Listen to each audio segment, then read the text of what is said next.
कहावत है कि बगल में छुरी और मुंह में राम राम। ये कहावत चीन पर पूरी तरह से सटीक बैठती है।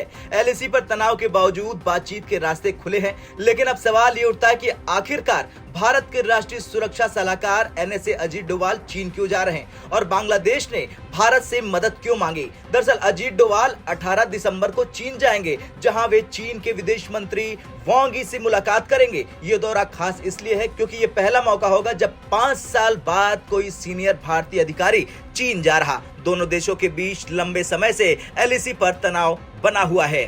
2019 के बाद ये सबसे बड़ी पहल मानी जा रही। इससे पहले अगस्त 2019 में विदेश मंत्री एस जयशंकर ने चीन का दौरा किया था, लेकिन उसके बाद से गलवान हिंसा ने रिश्तों में कड़वाहट खोल दी थी। चलिए अब जानते हैं क्या हुआ था गलवान में। दरअसल चीन ने पूर्वी लद्दाख में घुसपैठ की कोशिश की थी, जिसके बाद गलवान घाटी में हिंसक झड़प हुई। 15 जून 2020 को भारत के 20 जवान शहीद हो गए थे। भारत के जवाब से चीन को भी भारी नुकसान हुआ। माना जाता है कि करीब 60 चीनी सैनिक मारे गए थे। भारत और चीन के बीच एलएसी यानी लाइन ऑफ एक्चुअल कंट्रोल पर विवाद लंबे समय से जारी है। पिछले 2 सालों में दोनों देशों के बीच 38 बैठकों के बाद सेनाओं की वापसी का समझौता हुआ। हालांकि अजीत डोभाल के दौरे पर भारत का मकसद साफ है, सीमा विवाद को हल करना, तनाव को कम करके स्थिरता लाना। लेकिन इसके पीछे भारत की कूटनीतिक चाल भी है। इस दौरे का मतलब सिर्फ चीन से बात करना नहीं, बल्कि ये पड़ोसी देशों को संदेश देना भी है।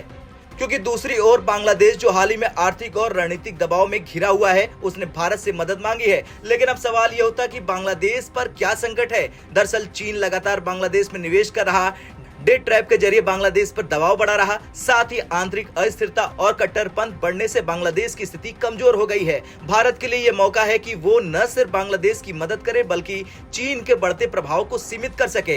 एनएसए अजीत डोभाल का चीन दौरा भारत की कूटनीति का बड़ा हिस्सा है। सीमा विवाद को सुलझाने की कोशिश तेज हो रही। भारत पड़ोसी देशों को यह संदेश दे रहा कि वो हर संकट में उनके साथ है। खैर, आने वाले वक्त में ये दौरा कितना सफल होगा, ये देखना दिलचस्प होगा। लेकिन एक बात तो साफ है कि भारत कूटनीतिक स्तर पर चीन को घेरने की तैयारी कर चुका है। भारत की इस रणनीति पर आपकी क्या राय है? क्या अजीत डोभाल का ये दौरा भारत चीन के रिश्तों में सुधार ला पाएगा? हाँ या ना में कमेंट कर जरूर बताएं। ब्यूरो रिपोर्ट, भारत तक।